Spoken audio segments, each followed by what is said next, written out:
여러분, 오늘은 윤석열 검찰총장에 대해서 얘기를 해볼 건데요. 그 전에 이불 속으로 좀 들어가겠습니다. 뭐 항상 중국 얘기만 하고 싶은데 제가 관심 있었던 얘기도 좀 하겠습니다. 이 검경개혁, 제가 이게 좀 관심 있는 주제라서, 그리고 이 윤석열 검찰총장도 검경개혁에 중요한 연관이 있거든요. 일단 여러분은 이 윤석열 검찰총장에 대해서 어떤 이미지가 있으십니까? 2020년 기준에 여권을 저격하며 여당과 싸우는 마치 독불장군처럼 보이며, 그러므로 야권이나 보수당에게 있어서는 여권에서 여권을 저격하는 이 배신자 같은, 잘만 우리가 이용도 할 수 있겠다 싶은, 그리고 이게 여당에게 있어서는 좀 이거 사람 잘못 뽑았구나, 믿어줬더니 칼을 들이댄다, 뭐 이런 느낌이죠. 대부분 이렇게 생각하실 겁니다. 그리고 만약 이걸 보는 여러분들도 이렇게 생각하고 계신다면 문재인 대통령과 여권의 계획은 아주 성공적입니다.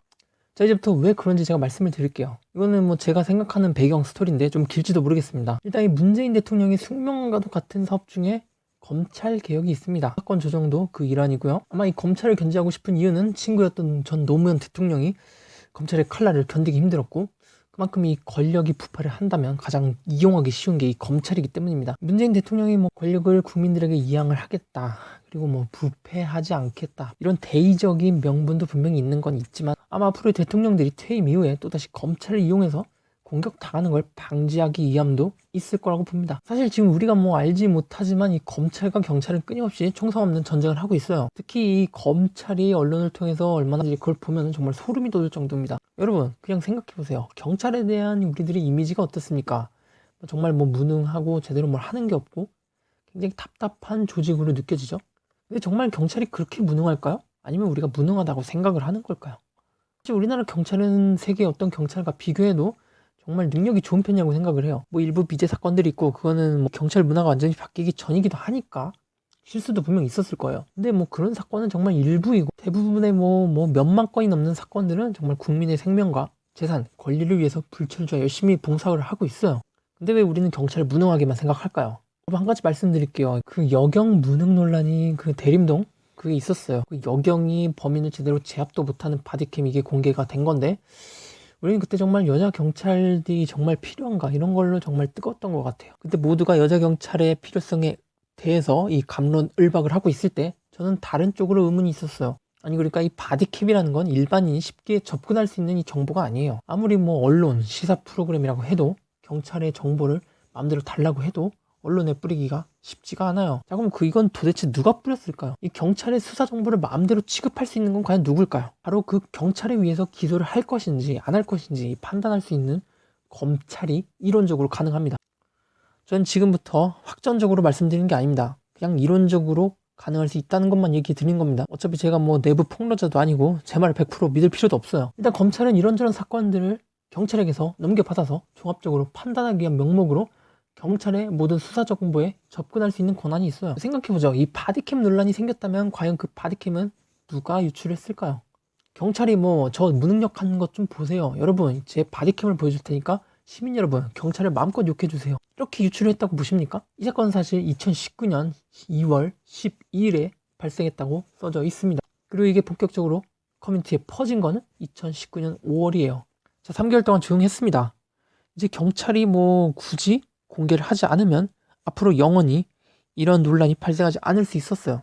그러다 굳이 누군가가 경찰을 비난할 목적으로 이걸 퍼뜨렸다는 거 분명하다고 보여져요. 경찰이 자기 스스로를 욕먹이는 이 영상을 뿌릴 필요가 없거든요. 자, 그럼 이 경찰의 정보에 가장 접근하기 좋은 건 과연 누굴까요? 그리고 여러분들이 경찰을 무능하다고 생각하는 건 과연 정말 경찰이 무능해서일까요? 아니면 언론에 경찰이 무능하다는 이 미디어의 선동을 당했기 때문일까요? 한 2010년 초중반인가? 그때는 뭐 벤츠 검사 이런 걸로 검사에 대한 여론의 부정적인 그런 게 굉장히 많았습니다. 그때 우리는 검사를 정말 모두가 다 부정적으로 생각을 했었어요. 근데 생각해보면 모든 검사가 그렇게 다 나쁜 사람들이 아닌데, 그런 여론이 많으니까 검사라면 당연히 나쁜 사람들, 이렇게 생각을 했죠. 그리고 이제 검찰이 반격을 시작했습니다. 그 뭐 PC방 살인 사건 이런 거, 그리고 버닝썬, 특히 뭐 시사 프로그램에 제공되는 수많은 경찰 비리나 뭐 무능한 수사에 대한 소스들, 이런 소스는 도대체 검찰 정도가 아니면 도저히 경찰 쪽에서는 제공하기가 어려운, 웬만한 일반인으로서는 접근이 불가능한 그런 자세한 수사 과정이 있는 극비 수사 정보, 이게 이걸 공개하는 순간 경찰은 완전 개쓰레기가 될 수밖에 없는, 이 납득이 불가능한 경찰의 치부가 드러나는 그런 정보나 소스를 뭐 PD들이 카메라를 취재 들어가면 경찰 쪽에서 그런 일 없어요 변명하고 회피하고 도망갈 만한 그런 소스를, 특히나 자신들에게 오점이 될지도 모르는 부끄러운 실수 같은 거를 이건 도대체 누가 어디서 어떻게 구해서 우리에게 보여주는 걸까요? 검찰이 일부러 유출하지 않았다면 과연 누가 이걸 어디서 언론에게 주는 걸까요? 검찰과 언론의 유착은 바로 이 우리가 자주 보는 시사 프로그램에서 이미 보여주고 있다고 생각합니다. 바로 검찰 그들이 이 개혁과 수사권 조정의 국면을 전환하려고 하는 애쓰는 모습을 보면 말이죠. 특히 이 버닝썬 사건에서 제가 많이 느꼈는데 이 경찰의 실수, 이게 많이 부각된 점이 없지 않아 있어요. 물론 이 경찰의 실수는 우리가 눈 감아주면 절대 안 됩니다. 처벌할 내용이 있으면 확실하게 처벌을 해야 되는 거고요. 그러나 이게 사건이 진행되면 진행될수록 실제 범죄자들한테 가해져야 할 그 비난보다 경찰과 클럽의 유착만 경찰한테 더 시선을 돌리는, 저는 이거를 개인적으로 경찰을 무능하게 부각시켜서 검경 수사권 조정이 이루어지지 않도록 하려는 검찰의 여론전이라고 생각을 해요.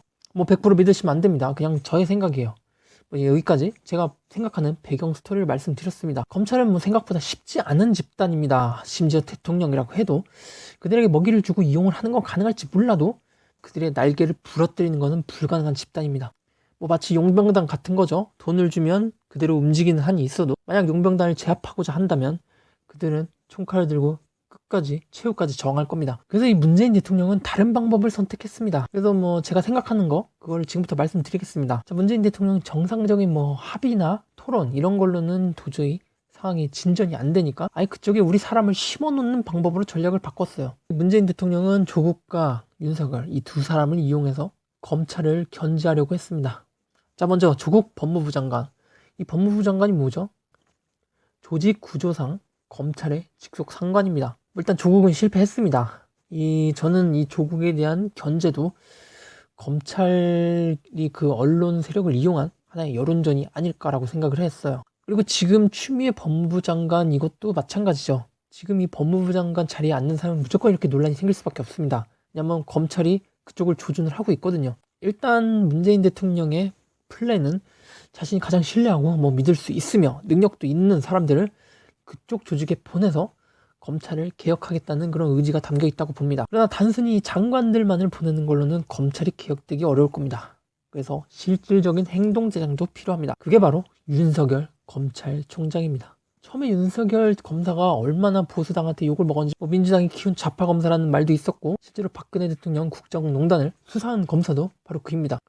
바로 보수당에게 있어서는 적이자 눈에 가시 같은 존재였겠죠. 그런 화려한 전력이 있는 상황에서 문재인 대통령은 그를 검찰총장으로 임명합니다. 자, 근데 여러분들도 알고 있듯이 윤석열 총장은 웬걸 임명되자마자 여권의 여러 인물들을 조준해서 수사하기 시작합니다.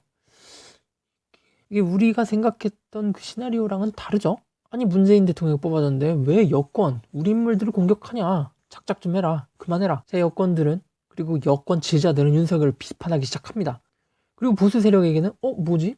쟤들끼리 왜 싸우지? 내부 분열인가? 입꼬리가 올라가게 됩니다. 그러면서 뭐 혹시 문재인이 인사를 잘못한 건가 뭐 뽑아놨더니 등에 칼을 꽂네. 점점 이 윤석열과 여권이 대립각을 세우고 싸우면서 이제 야권은 거의 윤석열이 배신한 거나 다름없다고 잠정 결론을 내리고 캐즈를 부르고 있어요. 아마 이걸 보시는 분들도 여기까지가 현재까지의 상황이라고 믿겠지만 여러분은 강감하시면 안 될 것이 하나 있습니다. 바로 윤석열은 문재인의 사람이라는 사실이요. 아무리 여권과 싸우고 여권 인사를 저격하고 수사하는 상황이라도 그는 처음부터 문재인의 검찰 개혁이라는 막중한 임무를 부여받은 사람입니다. 제가 옛날에 어떤 영상에서 말씀드린 적이 있는데 여권의 스탠스와 정부와 대통령의 스탠스는 각각 다르다고 말씀드린 적이 지금까지 구태 정치에서는 여권의 생각은 대통령의 생각이다.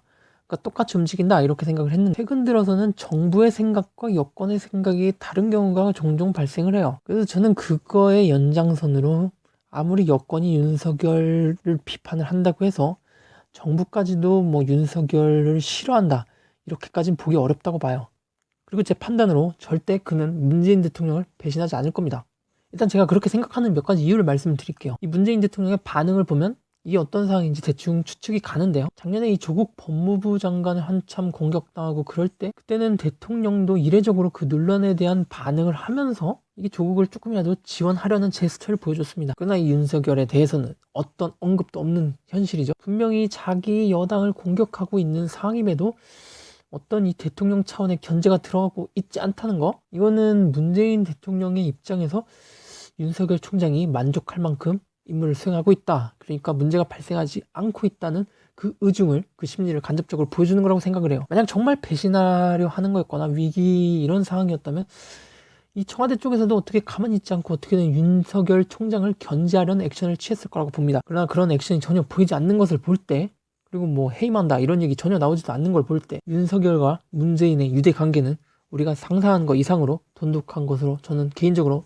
추측하고 있습니다. 그리고 이 윤석열의 행보를 통해서 검찰 개혁에 대한 명분을 점점 보여주고 있다고 생각하는 부분도 있어요. 그건 사실 여권이나 야권 관계없이 오히려 여권을 집중해서 수사하는 모습을 보여주고 있어요. 전 이걸로 좀 몇 가지 추측을 해볼 수가 있는데요. 그러니까 여권을 집중 수사하는 거를 검찰의 풍토로 만들겠다는 겁니다. 원래 이 사법 권력은 약자가 아닌 강자를 감시해야만 합니다. 그러나 현재까지 검찰들은 강자를 지켜주고 약자를 공격하는 용병단의 행태를 자주 보였습니다. 현재 여당은 권력자의 입장이고요. 현재 윤석열은 권력을 가진 이 권력자 집단을 공격하고 있어요. 그러니까 이 행보를 볼 때 검찰이 원래부터 해야 할 일은 뭐였는지, 우리가 잊고 있었던 것을 다시 한번 상기시켜주는 문재인의 사람 윤석열이 보여주는 액션이라고 생각을 해요. 그리고 또 하나 말씀드릴 수 있는 게, 이 윤석열이 가끔 선을 넘는다고 하는 지점이 조금 있습니다. 그러니까 이 윤석열 총장은 검언 육착이라고 뭐 비리를 공개하고 개선을 요구하는 이 방송 언론들을 오히려 비난하는, 어떻게 보면 굉장히 부패되고 고인물 같은 그런 모습을 보여주고 있어요. 이런 이미지를 보여주는 거, 저는 일종의 보여주기식 부패라고 생각하는데요. 부패는 원래 감춰야 되는 겁니다. 근데 부패를 계속 의도적으로 보여준다. 자, 이런 부패를 의도적으로 보여주면 보여줄수록 검찰 개혁에 대한 명분이 점점 정당화돼가고 있다는 것을 의미합니다. 자, 여기서 보면 서울중앙지법 구속영장 기각률 상승, 이것도 뭐 검찰이 뭐 좋다 나쁘다를 떠나서 검찰 권력 어디까지 이게 선을 넘겨서 사용할 수 있는지 스스로 보여줌으로써 국민들과 이 정치권 그리고 정부에게 개혁에 대한 명분을 정당화할 수 있어요. 그러니까 윤석열 총장은 검찰의 화이트 해커예요. 그러니까 일부러 검찰의 보안상 허점을 보여준 다음에 니들이 이렇게 허술하니까 빨리 고쳐야 된다라고 하는 이 악역을 자처했다는 거죠. 문재인 대통령을 위해서 말입니다. 자, 이런 행보를 이어간다고 해서 윤석열 총장에게 약간의 이미지 손상은 분명히 있을 겁니다. 그러나 정치를 하고 국정을 운영하는 사람들이라서 정말 노련하게 감당할 수 있을 정도만 선을 넘을 겁니다. 뭐 아무리 의도적으로 검찰을 감싸주고 뭐 자기 맘대로 발언과 행동을 이어가면서 뭐 여권과 야권에게 비난을 받아서 이미지 타격을 입었다고 해도 말이죠. 사실 그 윤석열 총장만의 그 권력의 앞에서도 그 소신을 지키면서 좌우 관련 없이 공정하게 임무를 수사하겠다는 그 시그니처, 그거만큼은 손상되지 않았어요. 그러니까 자기가 감당할 수 있는 만큼만 선을 넘고 있는 중이죠. 자, 여기까지 들으셨으면 보수당이 정말 윤석열을 믿고 가야 되는지에 대한 회의감이 드셔야 될 겁니다. 지금 뭐 야권에선 인물이 없어가지고 그를 야권의 사람으로까지 만들어 보고자 좀 각을 보고 있는 상황인데, 그거는 뭐 골드문 영업이사 이자성 현실판 신세계 찢는 거나 다름없습니다. 물론 이 신세계 엔딩과는 다르게 경찰이 먼저 이자성을 버렸기 때문에 이자성도 경찰을 배반했던 것과는 달리 윤석열 총장은 문재인 대통령을 그렇게 배반하지는 않을 겁니다. 왜냐하면 문재인 대통령이 그를 버리지는 않을 거거든요.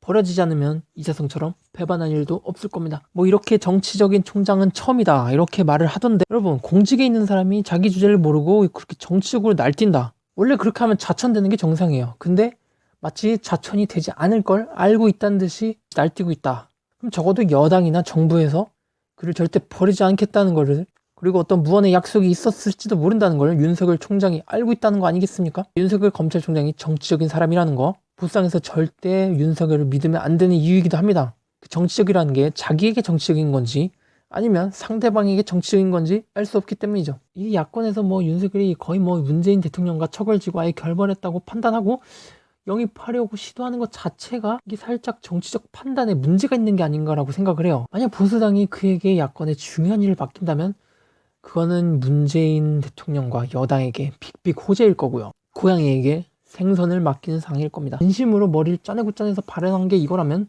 솔직히 보수에게 미래는 없습니다. 이건 제발 농담이었으면 좋겠습니다. 이건 정말 심각한 무능력이거든요. 만약 윤석열에게 혀를 낼름거리고 기대를 걸고 있다면 제가 충고드립니다. 너무 믿지 마세요. 아니, 그냥 빨리 영입하는 것도 좋을 것 같아요. 다음 대선을 문재인의 사람과 문재인의 후계자, 뭐 이재명 윤석열 매치를 만드는 것도 제가 생애 2번 다시 못 볼 꿀잼 매치이긴 하겠어요.